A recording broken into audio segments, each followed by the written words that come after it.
এবার কি খুলবে হামাস ইসরায়েল সংঘাতের জট? প্রশ্নটি হয়তো আপনাকে অবাক করেছে, কিন্তু মধ্যপ্রাচ্যের উত্তাল এই পরিস্থিতিতে নতুন এক আলোচনার সূত্রপাত করেছে বর্বর ইসরায়েল।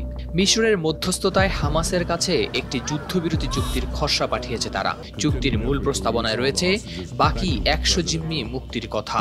বৃহস্পতিবার ২ ইসরায়েলি কর্মকর্তার বরাত দিয়ে ইসরায়েলি গণমাধ্যম জেরুজালেম পোস্ট জানায়, এই চুক্তির আলোচনা গত কয়েক বছর ধরে চললেও সাম্প্রতিক পরিস্থিতিতে এর গুরুত্ব অনেক বেড়ে গেছে।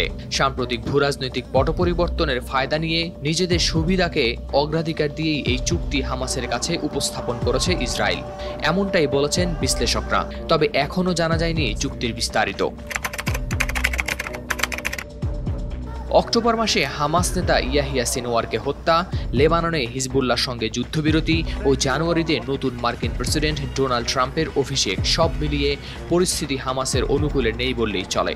এই অবস্থায় মিশর ও কাতারের মধ্যস্থতায় ইসরায়েল একটি যুদ্ধবিরতি চুক্তির খসড়া পাঠিয়েছে হামাসের কাছে। ইসরায়েলি কর্মকর্তারা জানান, মধ্যস্থতাকারী হিসেবে মূল দায়িত্ব পালন করছে মিশর, তবে কাতারও সঙ্গে রয়েছে। চুক্তিতে বলা হয়েছে ৪২ থেকে ৬০ দিনের যুদ্ধবিরতির সময়ে হামাস ৫০ বছরের বেশি বয়সী পুরুষ, সব নারী এবং জরুরি চিকিৎসার প্রয়োজন থাকা জিম্মিদের মুক্তি দেবে। এর বিনিময়ে ইসরায়েলে শত শত বন্দী ফিলিস্তিনি, এমনকি যাবজ্জীবন দণ্ডপ্রাপ্তেরও মুক্তি দেবে তারা।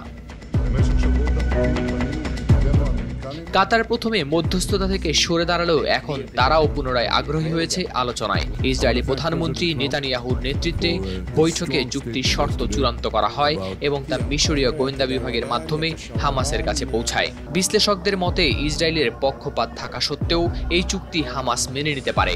এখন হামাসের প্রতিক্রিয়ার অপেক্ষায় রয়েছে ইসরায়েল। ইসরায়েলি কর্মকর্তারা জানিয়েছেন, হামাসের জবাবের জন্য তারা অপেক্ষা করছেন। মিশরীয় মধ্যস্থতাকারীদের মাধ্যমে সেই বার্তা আসবে তাদের কাছে। কর্মকর্তারা আশা করছেন কয়েকদিনের মধ্যে জানা যাবে হামাস নতুন চুক্তি মেনে নিয়ে তার শর্ত নিয়ে দর কষাকষিতে আগ্রহী কিনা। ইতিবাচক জবাব এলে ইসরায়েলি প্রতিনিধিরা কায়রো গিয়ে চুক্তি চূড়ান্ত করবেন। এই আলোচনা নির্ধারণ করবে বিরতির সময়সীমা, জিম্মি ও বন্দির সংখ্যা এবং কারা মুক্তি পাবে সেই হিসাব। যুক্তরাষ্ট্রের নবনির্বাচিত প্রেসিডেন্ট ডোনাল্ড ট্রাম্পও এই চুক্তিতে সমর্থন জানিয়েছেন। তিনি আগেই সতর্ক করেছিলেন ২০ জানুয়ারির আগে হামাস জিম্মিদের মুক্তি না দিলে পরিস্থিতি আরও জটিল হবে এবং তিনি নজিরবিহীন পদক্ষেপ নেবেন। হাওলাদার শামীম, RTV।